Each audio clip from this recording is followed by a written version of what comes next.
Welcome to the Virtual Stab Comedy Theater. It's time for 6 o'clock Dad Rock Talk. Please welcome to your screen, 6 o'clock Dad Rock Talk. Hey folks, welcome to the show. This is 6 o'clock Dad Rock Talk. I'm Corey Behringer, joined as always by my co-host and communist sympathizer, Court Hansen. How you doing, Court? I have not been, nor have I ever Or been, have I ever? so sleepy because I've been taking care of my new cat. He's a 5-month-old kitty named Yuri after Yuri Gagarin, so we can, your joke aside. Interesting. Yeah. Very but interesting that you would say that. He's still kind of a wild boy, so yeah, I've been up. Was he taken several from the nights in a row. wild? Is he a true wild boy? No. He was. We got him from the SPCA. But I had a whole joke. I had a whole joke involving this that I wanted to do, and this is just bear with me because it's very stupid. Please. So my roommate. This part is true. My roommate is in the backyard right now, and he's playing slap bass. Seinfeld style. Yeah. Or Red Hot Chili Peppers style.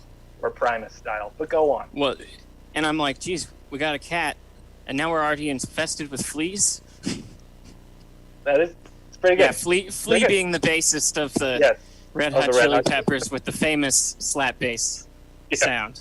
All right, thanks for letting me get that out of my system. I thought of it a couple hours ago, or maybe an hour ago, and I wanted to get it out there into the world. But that's not the main reason. I'm happy that we provide a platform for that. But you're right, that is not why we're here. We're here to talk to yet another author. This is Authors Month, it seems, with all of 2 authors we've had on the show. Now it's been 2.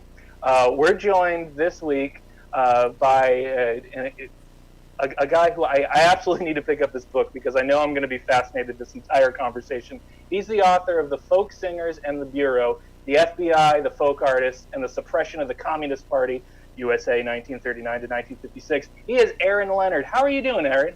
Yeah, I'm doing well. How are you guys doing? I think we're both doing good. Yeah. I'm well rested. I don't think he's well rested, but I think we're both alert enough that we're going to be soaking up lots of information tonight. Yeah. About a topic we both have quite a bit of interest in. I think it's fair to say Court more so because he's actually done a fair amount of study in it before. Am I correct? Yeah.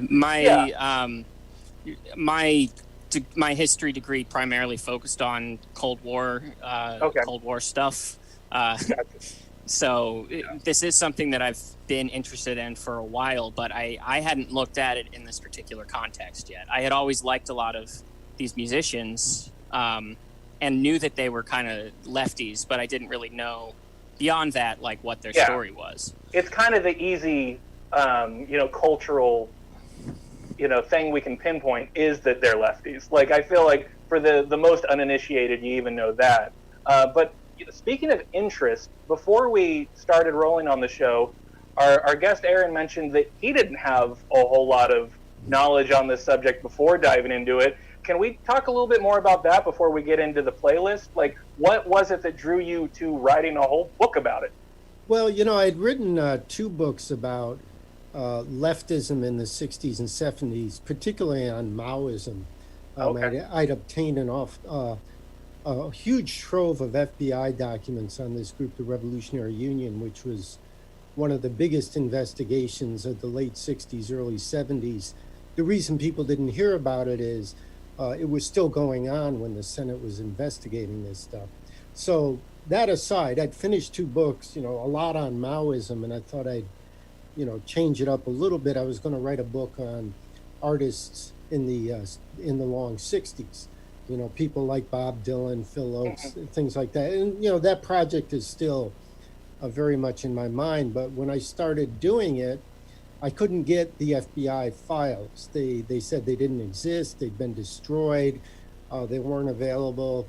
It's hard to write a book without the raw material. But one thing I did read is this book by Sean Wilentz, which was Bob Dylan's America. And he has this passage on Woody Guthrie. And I'm reading it, and I'm like, Jesus, Woody was a communist.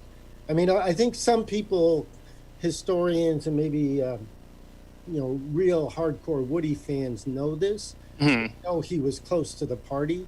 There's some controversy about whether he was in the party. I didn't actually know that. I knew he was kind of, broadly speaking, maybe associated with the CP, but I sent to the FBI, I asked for his file. And somebody had already gotten it in 1980s, so if a file's already been gotten, the FBI quickly sends it to you. And I'm reading through Guthrie's file, and it's really interesting. And so I said, well, let me ask for Pete Seeger's file, because I know that's out there. Yeah. And then I'm like, well, this guy Cisco Houston, he was, Woody Guthrie's running buddy. Let me ask for this file. And all of these people, Lee Hayes, Cisco Houston, Ronnie Gilbert, this group, the Weavers, they all have FBI files. So there's a story here, and that was how the book came to be. That's incredible that one thing kind of led to another of like, oh, well, if they have this, they must have this. Like, clearly, like if they got that on hand. Yeah, and with Guthrie in particular, the FBI has these headquarter files, which are kind of culled and made smaller to be held in D.C., but they also have files from the regions where somebody's from. So I got Woody's New York and Los Angeles files. He lived in both places. And there were files, and the FBI had sent them to the National Archives. So I waited a couple years, and they gave me those files, and there was some very interesting stuff there. So, I mean, you're right. It's like one thing led to another.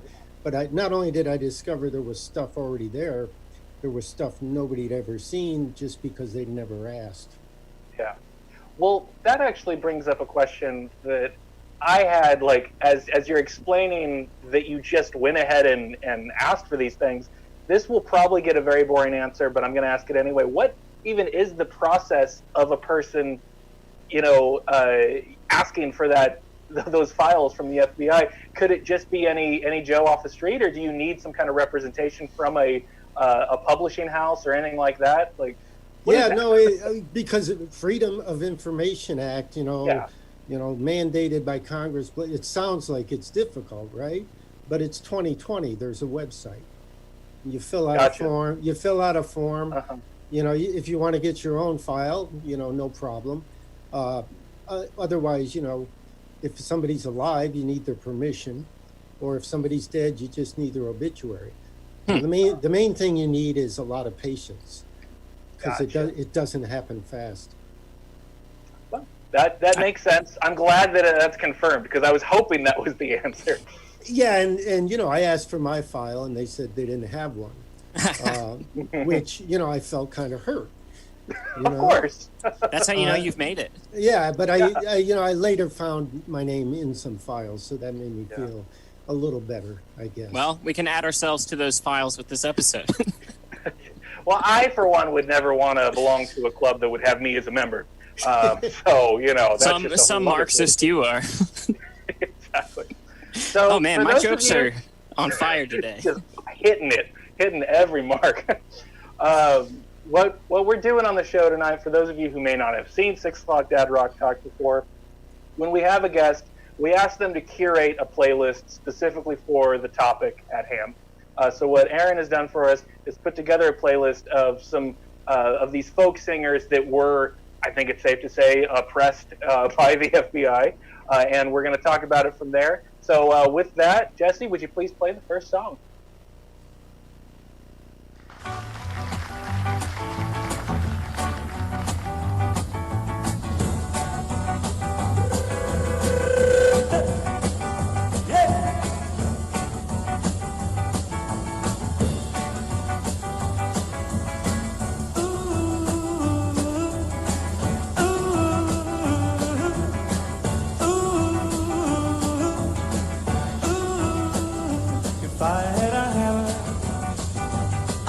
In the morning, a hammer in the evening, all over this land.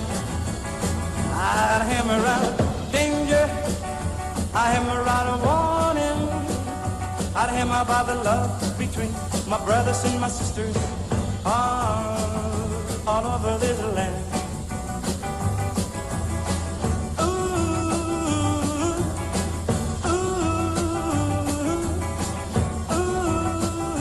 If I had a bell, I'd ring it in the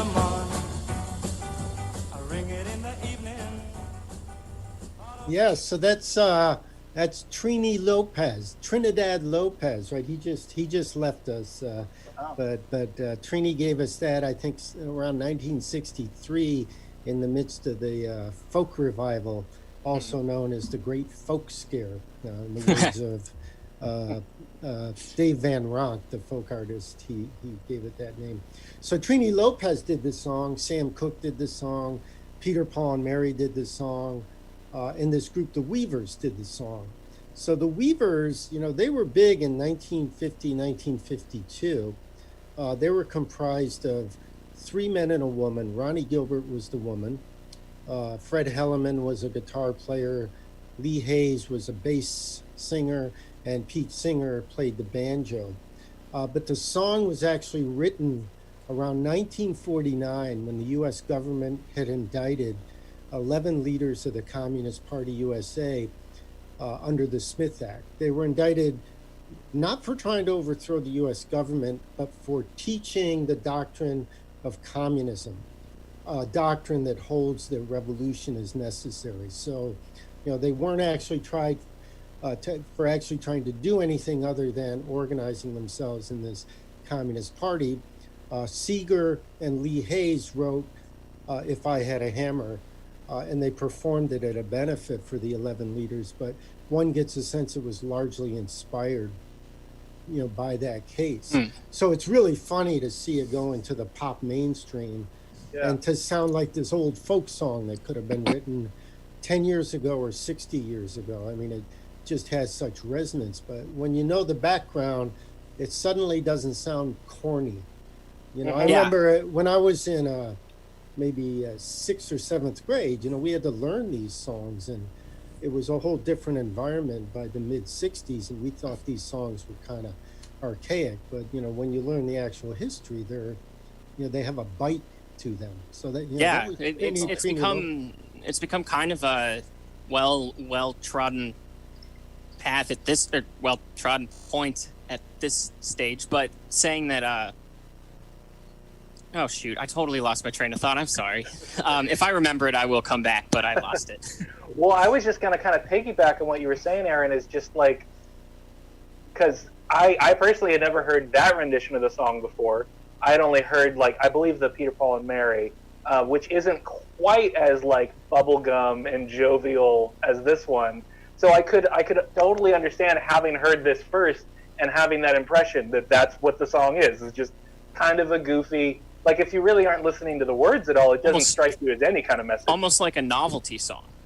A little bit, yeah.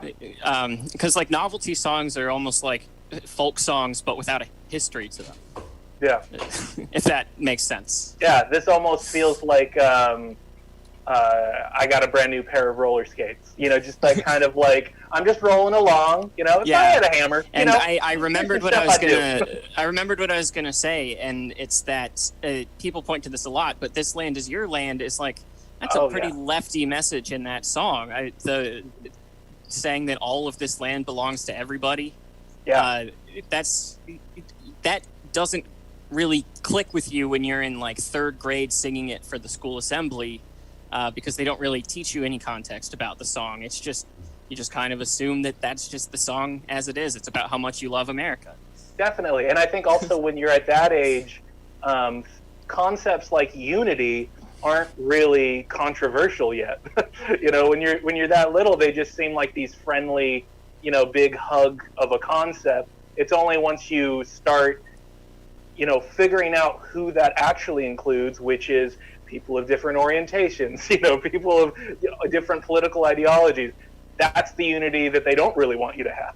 So, I was going to say, it's because you guys are making me think, it's like the music industry is, they're like the devil. Very much in many ways, but go on. They can literally take the soul out of anything. Oh, yeah. Yes. So, This Land Is Your Land becomes a different kind of a trite throwaway song. Mm-hmm. Or any song that becomes a Toyota commercial, right?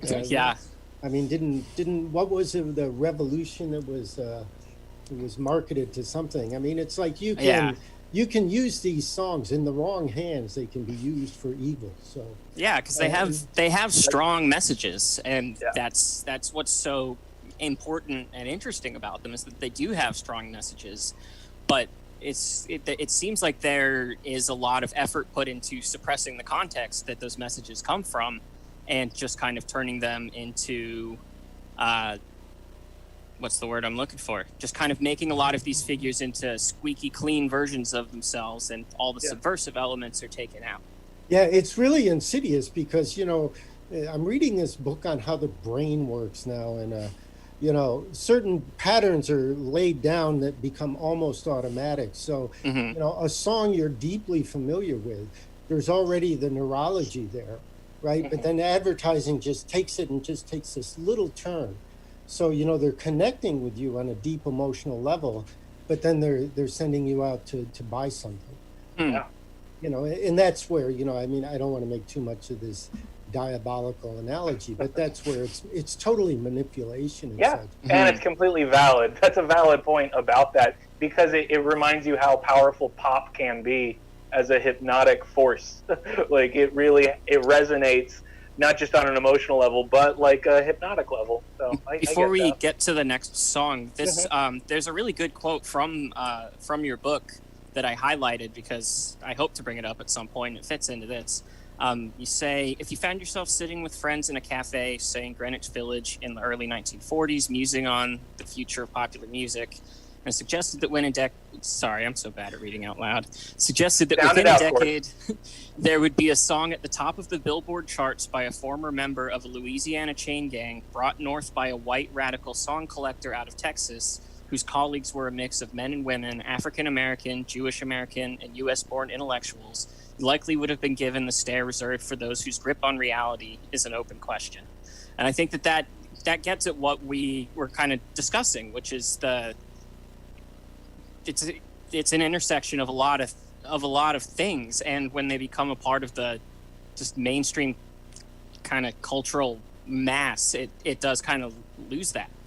Yeah, well, and it's you had mentioned you're a historian, which kind of the reason you need historians is to kind of dig out where this stuff came from, and in an attempt to actually get at the truer meaning. Like that example is talking about Leadbelly's song "Goodnight Irene," right?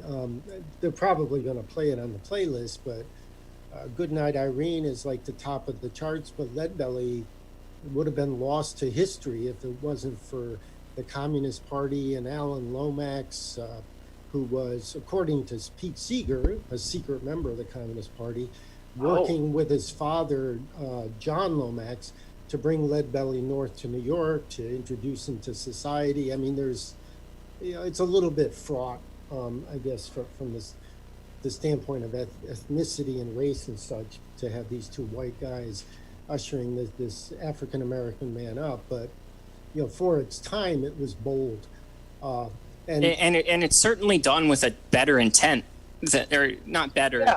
You can't really make that kind of qualitative judgment about the past, but like it seems like it doesn't seem like it was a bad intention to do so. It seemed like it was really an interest to mix cultures in a positive way. Clearly, it's a gift, right? I mean, we have this gift. We have this music.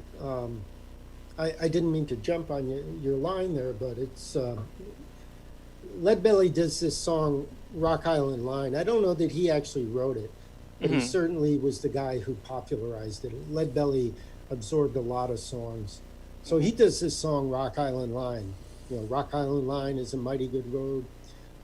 George Harrison has this famous quote. He says, without Leadbelly, Lonnie Donegan never would have had a hit with Rock Island Line. And if Lonnie Donegan had never had a hit with Rock Island Line, there would be no Beatles. So there's just that straight line. Similarly, Woody Guthrie. No Woody Guthrie, no Bob Dylan. Absolutely. No music with this deeper poetic content and such. So it's no Bob Dylan, you get no Birds, and then I would lose one of my favorite bands. There you go, right? Yeah. All roads lead back to Birds. I've been kind of rediscovering the Birds. We should talk about this. Yeah, underappreciated, I think. Well, Absolutely they are. it just so happened this is what was coming up next. Oh, nice. We knew that. Rock out of line. I love this song, though. Ain't supposed to talk to the depot agent. Depot agent got that switchboard over the line, and they ain't never gonna talk to him. I got goats, I got sheep, I got cows, I got hogs, I got horses, I got all livestock, I got all livestock. Now that old Rock Island line is getting on down the road. Oh, the Rock Island line, it's a mighty good road. Oh, the Rock Island line, it's a road to ride. Oh, the Rock Island line, it's a mighty good road. If you want to ride, you got to ride it like you found it. Get your ticket and station on the Rock Island line. Jesus died to save our sins. Glory to God, we're going to meet him again. Oh, the Rock Island line, it's a mighty good road. Oh, the Rock Island line, it's a road to ride. Oh, the Rock Island line, it's a mighty good road. If you want us to ride, you got to ride it like you find it. Get your ticket at the station on the Rock Island line. A, B, C, double X, Y, Z. You got the end covered, but they don't see me. Oh, the Rock Island line, it's a mighty good road. Oh, the Rock Island Yeah, so Leadbelly's a trip, right? So he comes north.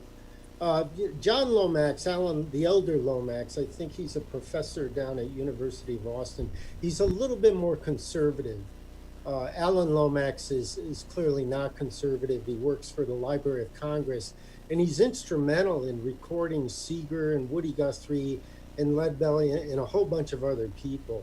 But Leadbelly, Is he the origin of the folkways? You know, I don't think he is. I mean, he's responsible for the Library of Congress. Got it. Sorry, I didn't mean to interrupt. Section. No, that's all right. But Leadbelly, Alan Lomax, Leadbelly's wife, and this woman, Elizabeth Barnacle, who's an NYU professor, they're in Washington, D.C., because that's where Lomax works. Leadbelly and his wife are staying with Alan Lomax, and the landlord comes up and says, you know, what's going on? You got this N-word up there in your apartment. So, you know, the four of them are driving around, and they're all kind of pissed off about this. And Elizabeth Barnacle, who's close to the Communist Party, is saying, oh, these bourgeois, you know, they're doing this, they're doing that. And it was on that basis that Leadbelly writes this song, Bourgeois Blues. You know, Leadbelly himself is not, you know, he's, I'm not going to say he's from the streets, but he's kind of from a rural section. He's autodidact, you know, he's not educated, you know, conventionally and stuff. He's not close to the party in terms of politically or theoretically, but he's obviously being supported by them. But you see the influence. He writes this song, Bourgeois Blues, you know, which, you know, has a powerful hit, a combination of both this kind of Marxist class concept along with, you know, really railing against the Jim Crow, you know, horrific stuff that you confront. You know, where does this come from? You know, it comes from this kind of special moment, you know, in history. Oh, that's brilliant. To learn that is fantastic for me because just seeing it through that lens for the first time is such a trip. Leadbelly was one of the first blues artists that like I really connected with as a kid, mostly because like I hadn't seen anyone else play a slide 12 string, and that blew my little 10-year-old brain. Like, and so I immediately tuned down my 12 string and started playing the slide on that because it just has this force of like just this. It almost creates like a wall of sound from a guitar, and I don't know, like it's wild to know his connection to this because like I don't know, maybe it's because at my peak interest in him I wasn't really on the internet a whole lot, so in the time since then I really know next to nothing about the guy, so now this really makes me want to go back and connect more dots because that's fascinating. Yeah, well, I would say read my book, but there's also somebody wrote an actual a full bio on him, which is you'd probably really enjoy. It's a you know, it's not a super dense read, but he had a, you know, actually the Weavers, Lee Hayes said he had a hard and wonderful life, which I think really gets at it. It was not easy, but boy, did he leave us with some things, you know? Yeah, and his songs really do just like they made it everywhere. Like you have like a pretty obscure Beach Boys hit in like Denmark is a cover of Cotton Fields. Yeah, right. And that was like a top 20 hit in Denmark or Sweden or somewhere. The Beach Boys were nowhere near the top of the charts in the U.S., but this Leadbelly cover for some reason resonated with with Scandinavian people. It's just so interesting how that stuff can make it like literally across the world, despite coming from such a humble origin. Yeah, Creedence Clearwater too. They had. Yeah, they did Cotton Fields, and then they did Midnight Special, right? I mean, I always forget that Midnight Special is not a John Fogerty original, because there's a live version of it where he introduces the song doing just like a full-on pretty racist affectation. It's very silly hearing John Fogerty talk, because he's from Berkeley, and we talked about this on the show before. But a Berkeley guy going like, "Oh man, let me tell you." A whole lot of that. It's a little weird, and so him talking about it with that level of authority always made me assume that was a Fogerty original. And I just constantly forget that it's not. Yeah, and then in the early '70s, they had a midnight rock show called the Midnight Specials. Oh yeah. Bert Sugarman?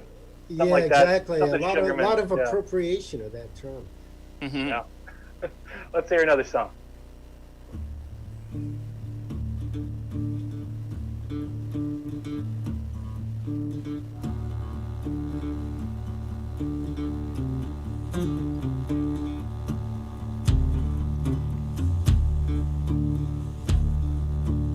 Crops rolling and the peaches are rotting. The oranges are piled and creosote gone. They're flying me back to Mexican border. Pay all my money, wait back again. Goodbye to my Juan, goodbye Rosalita. Adios, mi amigo, si Maria. No, we won't have a name when we ride the big airplane. All they will call us is the deportees.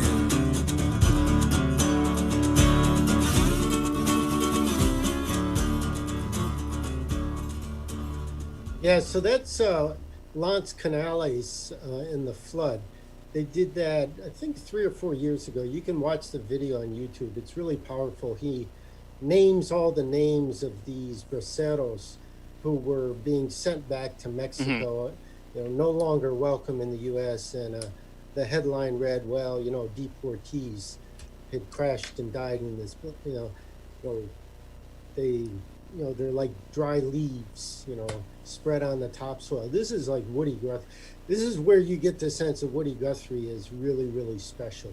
I think of all the people I wrote about, him and Leadbelly stand out, particularly as artists who can seem to stretch across decades. I mean, everybody has their favorites, and I don't mean to diminish the other people, but in doing this, when Guthrie was good, he was, beyond anything of anybody standing next to him. He could also do things that weren't that good. He could write, agitation propaganda songs with the best of them.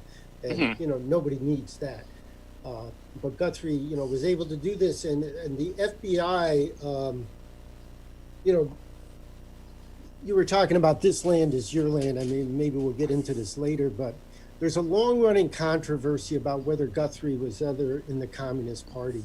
I recently wrote an article for the History News Network about Woody Guthrie, communism, and This Land Is Your Land.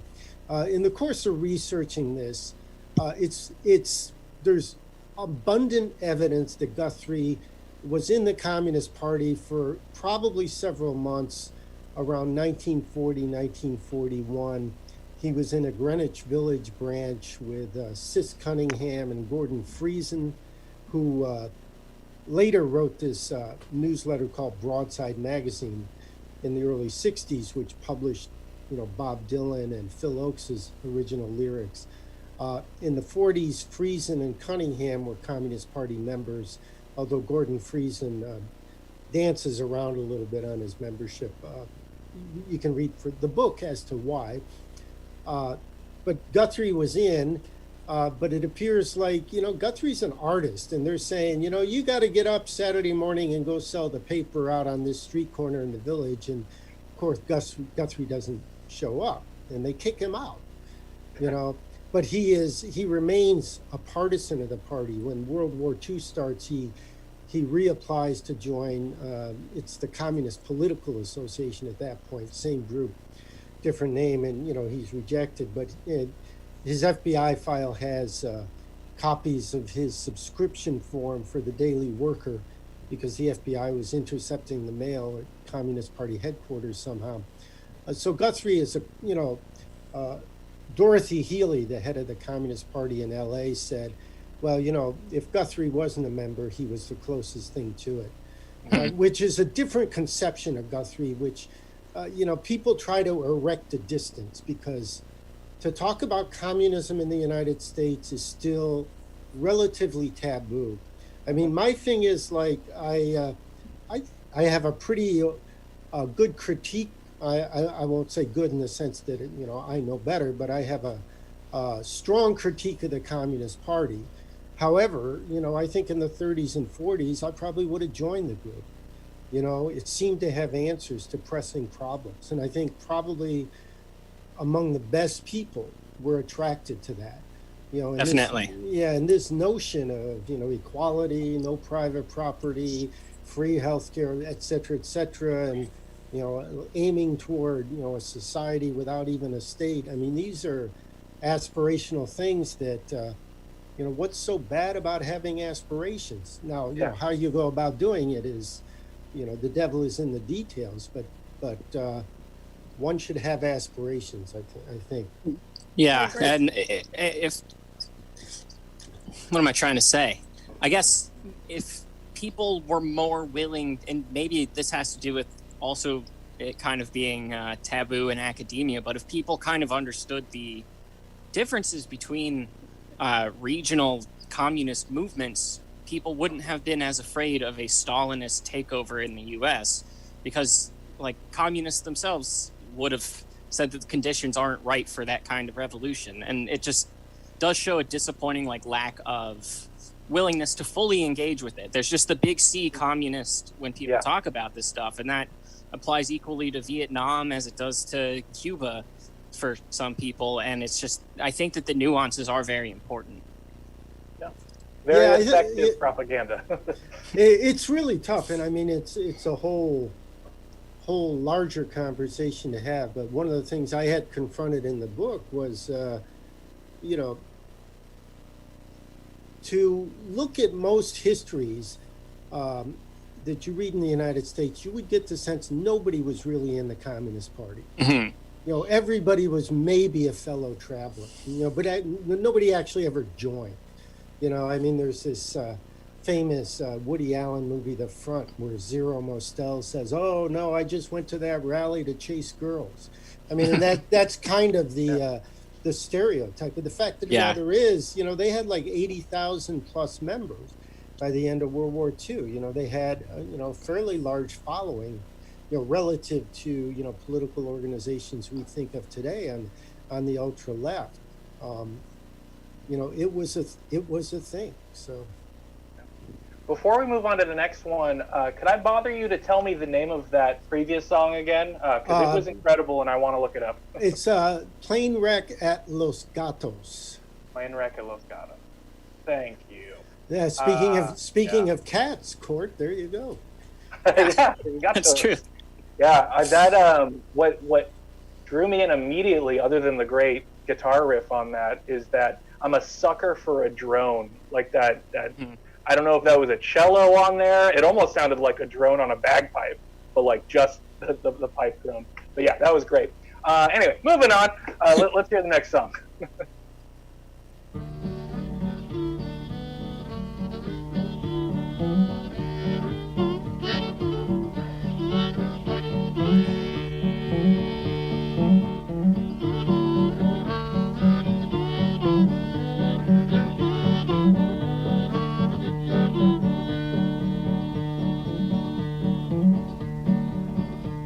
It's a mighty hard road that my poor hand has hold. My poor feet has traveled a hot, dusty road. Out of your dust bowl and westward we rolled, and your desert was hot and your mountains was cold.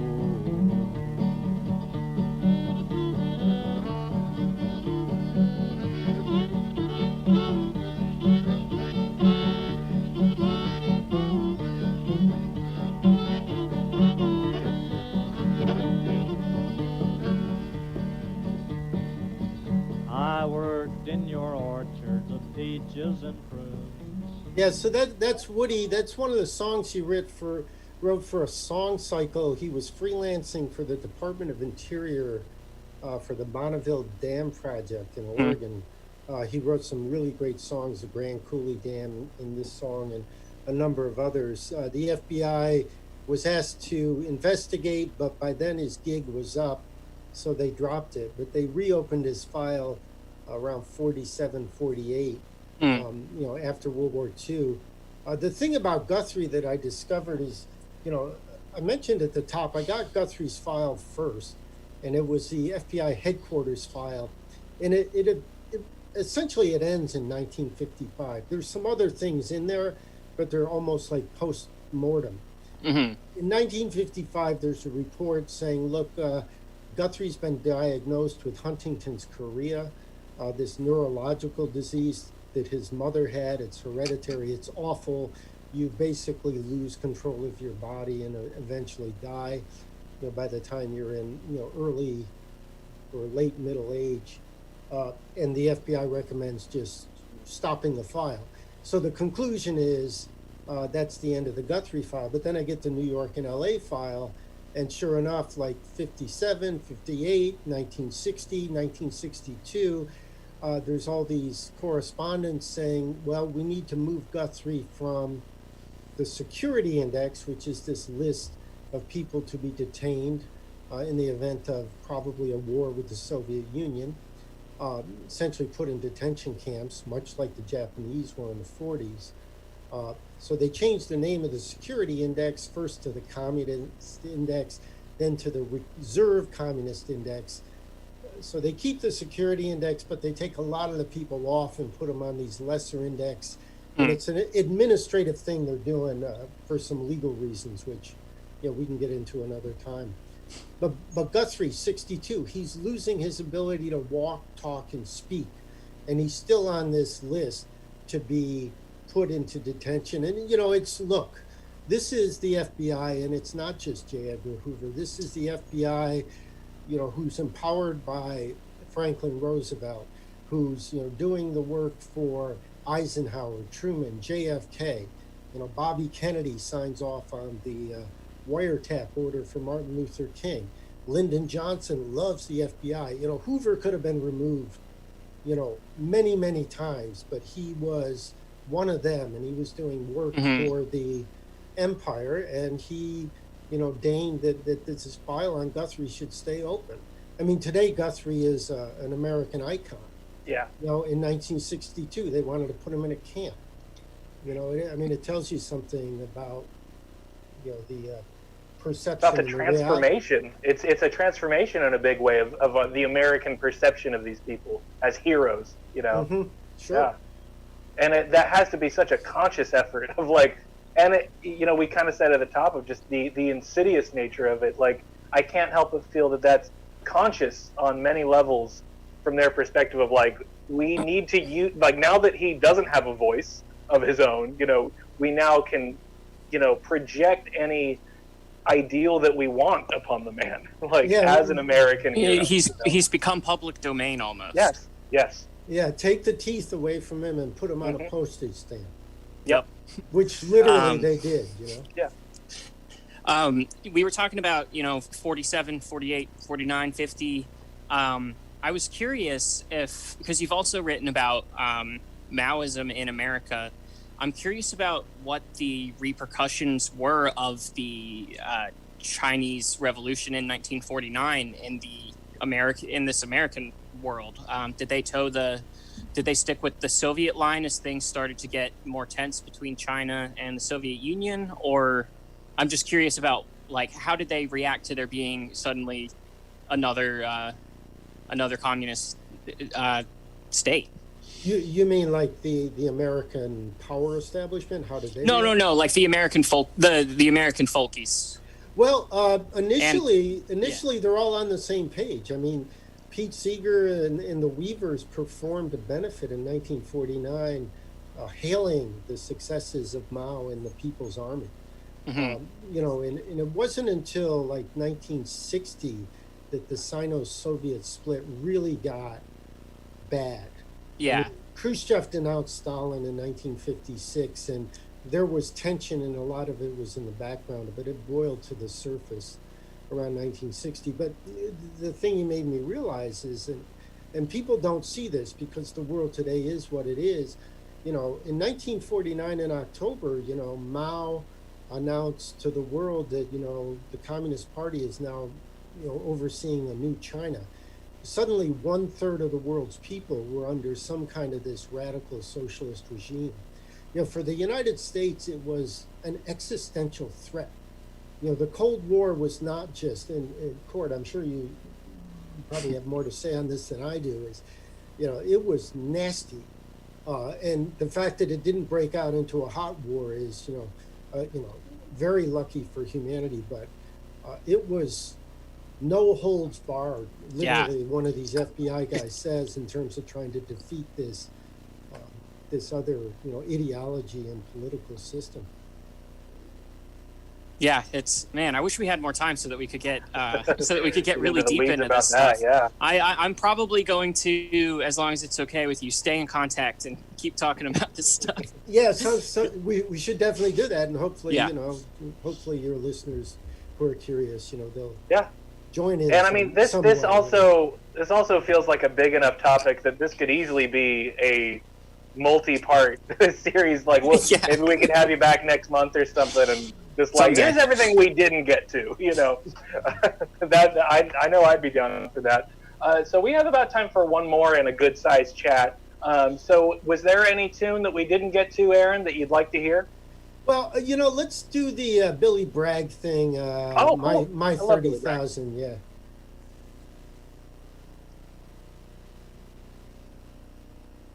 While Jesse's queuing that up. Yeah, so this is about the Peekskill riot in 1949, which was like this huge precursor to what a Trump rally is. The American Legion and a lot of reactionaries organized against a concert by Paul Robeson singing in this Hudson Valley town of Peekskill. First, it was supposed to happen at the end of August, and they besieged the concert sites. They held women and children overnight, sent the author Howard Fast to the hospital, burned the stage. It was rescheduled for 2 weeks later. The concert went off great, but then these, reactionary right-wing people set up a literal gauntlet as the cars and buses went by and hurled the biggest, nastiest rocks at people they could. They sent people to the hospital. The police basically, facilitated the crowd. And people were screaming the N-word, anti-Semitic remarks, and anti-communist remarks. It was not exactly a pogrom because people weren't killed, but it, sure looked like one. Mm-hmm. So, I was just going to say, Jesse said that he has the song queued up, but if you had another point you wanted to make before we... No, let's do the song and okay, then we'll get into it about it. Yeah. Paul Robeson, he's the man that faced the Ku Klux Klan. On Hollow golfing ground, these words came sounding. And all around him there, to jump and clap and cheer, I sent the best I had, my 30,000. Well, the Klansman leader said that Paul would lose his head when 35,000 vets broke up that concert. But less than 4,000 came to side with the Klan. But around Paul's lonesome oak, my 30,000. It's a brassy band, it's not around the grounds. 400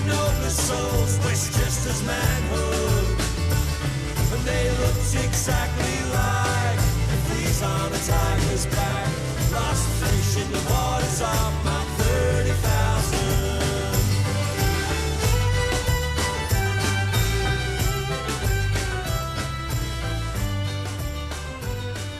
Yeah, I love that. He's channeling the Battle Hymn of the Republic, John Brown's Body. I watched Ken Burns' thing on the Civil War, and aside from being disgusted of his profiling of Shelby Foote, this Confederate apologist, he did make a point in there. Somebody made a point that the North had better music than the South. All they have is all they have is Dixieland, Please. Yeah. Right? The North had better songs. It's like channeling some of that Irish folk music and stuff Definitely. too. But so that's Woody's writing after the Peekskill Riot. Everybody's up there, right? Seeger plays the banjo. Woody's up there. Ronnie Gilbert, Fred Hellerman, Lee Hayes. Everybody, the Communist Party's big base is in New York City, and most of these folks are there. So, Woody's in a car, and they're throwing and breaking windows, and Woody's like, "Oh yeah, you missed a window here, break another one," trying to add some levity. Yeah. But then he leads people in singing "I'm in trouble now." Takes a worried man to sing a worried song. Which is another great folk song, by the way. I do this presentation, and people can search for this. Johnny Cash Show, Pete Seeger. He does a really great rendition of it. It's a worried man. And there's so many good Johnny Cash Show performances. I love looking those up. Yeah, Johnny Cash. Yeah. Johnny's an important guy, man. I honestly don't know that much about him outside of his musical context. And what I saw in that movie 15 years ago. But the banjo, the Pete Seeger banjo in that reminded me of one of the things that got me interested in kind of political folk music was during my first year of college reading a book called They Say in Harlan County, and then also watching the documentary Harlan County, USA, both of which are about different coal mining strikes in Appalachia in Harlan County, West Virginia. And that was when I was introduced to a lot of these songs that have, are standards of labor movements. Right. The Elizabeth Reese or Florence Reese, Which Side Are You On? Mm-hmm. Comes out of Harlan County, right? Yeah. There's the part in the movie where everyone's singing it. It's very cool. But yeah, I guess just hearing that banjo kind of brought me back to that first year of college when I was first discovering this stuff and realizing that there is a radical history in America beyond what we are shown. Like it doesn't just start with Stephen Stills writing For What It's Worth. Yeah, it doesn't just start with him writing For What It's Worth, and then that's where like these rock protest songs came from. It does have like a longer history to it, and it's rooted in a lot more like real and class-based problems than I think people realize. People think of a lot of protest music as like protesting the Vietnam War or, protesting a specific issue. But this is stuff that was a broad coalition of people who were drawn to these messages. And that's just so interesting because I don't know that we have anything comparable currently. Well, you're making me think, I used to be I used to be a Maoist. Right. It's a problem. I used to be a Maoist, and now I've come to see that Mao was very good at some things and not very good at other things. I guess is how I say it. But Mao has this line, the masses are the motive force and the makers of history. Because as you were talking, I was realizing it's like these songs come from a tremendous amount of struggle, sacrifice, and yearning and pain of people, and it's the miners striking in West Virginia or even 4 Dead in Ohio. What had to happen for that song to come about? I mean, we take them for granted, but these things that truly move us are monumental human events, whether it be heartbreak or, rebellion. It's, the images are, for better or worse, burned into our memories with a soundtrack to accompany them. Yeah, and usually just put to a movie that doesn't quite capture those same sentiments. But yeah, and I think that's what leads to such a misconception about any sort of revolutionary moment, because, I don't know, speaking for my generation, we tend to just think of like the 60s because it's sexy. You know, we tend to ignore that this stuff was burgeoning through the 40s, you know, and like, I don't know, because that's, I'll use the word again, like that's not as sexy. You know, we don't have fun pictures of music festivals at that time. I think it's as simple as that, you know. It's a trip because the Byrds, right? I mean, David Crosby was in a folk group, you know. Yeah. Paul Cantor, Jefferson Airplane, was a huge Weavers fan. Mm-hmm. John Phillips of the Mamas and Papas were like in the folk scene in Greenwich Village. In the time of matching sweaters, you know, it's like it's not the same. It's just not the same. Yeah, well, there's funny about the matching sweaters too. You know, the Coen brothers did this movie. The Inside Llewyn Davis. That's one of my favorite movies. Yeah, well, I think it's very funny. Well, they do this interview, and I'm listening to them, and they're like, "Well, we don't need to parody the folk music, folk scene. It parodies itself." And I'm like, "I'm sorry, guys, you don't get it. You know, you know, sure. I mean, the Kingston Trio can come off as comical." You know, but there was also the Chad Mitchell Trio, which, you know, they got in a fight when they were singing a song ridiculing some Southern governor who was a racist, and somebody took issue in the audience. There was a literal fist fight, and one of the Chad Mitchell Trio ended up in prison. I mean, there was depth to that. I've got Dave Van Ronk's FBI file, which the Llewyn Davis movie is based on. And, it's based on Mayor of McDougal Street, his memoir. I didn't know that. It's very cool though, because the Inside Dave Van Ronk album cover is recreated for the Inside Llewyn Davis movie pretty accurately, and it's just neat to see that there's like a real artifact of that time that, you know, looks like a thing from a movie. That was cool. So you know the scene in the movie where he he can't find his Siemens papers, right? Yes, yeah, because right? His sister threw him out or something. So I got Van Ronk's file, and the FBI knew from looking at his albums that he was a Seaman. And Van Ronk says in his book he was robbed and they stole his papers. And Van Ronk says, I wasn't going to ask to get him renewed because he was a Trotskyist. He knew they would deny him. Sure enough, his FBI file is these notes between the Coast Guard intelligence and J. Edgar Hoover saying, if Van Ronk asks for his papers, I have pictures of him going inside the Socialist Workers' Party's headquarters. So this will be the basis to deny them. So, you know, Van Ronk's actually correct. So, you know, actually, it's a pretty interesting story. I want to see that movie too. You know? Yeah, definitely. I mean, but the Coen brothers, you know, I'm with you on a lot of their stuff, like Raising Arizona. Oh yeah, wonderful. You know. Yeah, I don't take Inside Llewyn Davis for its accuracy so much as I just appreciate how funny The Misery is. Yeah, and there's a cat. And there's a cat. Yeah, but he didn't treat that cat very good, Corey. No, but Llewyn is the cat. That's the message of the movie. You see, now I didn't know that. Right? Yeah, he says it. We get you thinking on this show, Aaron. Yeah. Oh, man, I don't know if I can come back, you know. It took me a while to recover. Well, Aaron, this has just been a treat. Oh, did you have something else you wanted to say? I was just going to say before we get going, Aaron, if you could point our viewers toward your work. Where's the best place that people can hear from you? Probably go to my website, aaronleonard.net. That's AARONLEL. Yeah, right. Right, that Key and Peele sketch. Aaron. Yeah. I'm going to be honest with you guys. I didn't see that reference coming into this show at all. Well, there it is. So aaronleonard.net. That's where you can find everything. Excellent.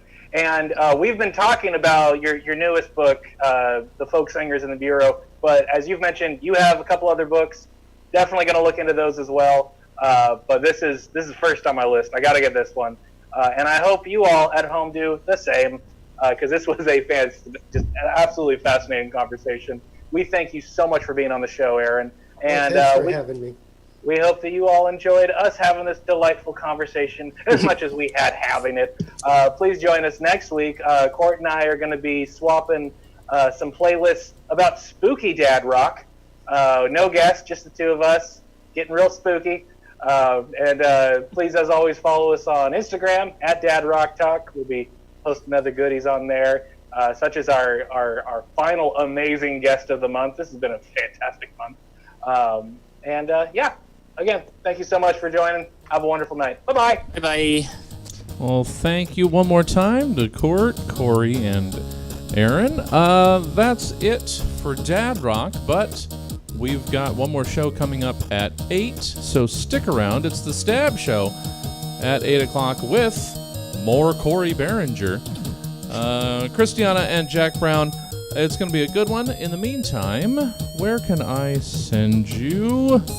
I don't know. Let's see if we can throw you at Dad's Garage. Why not?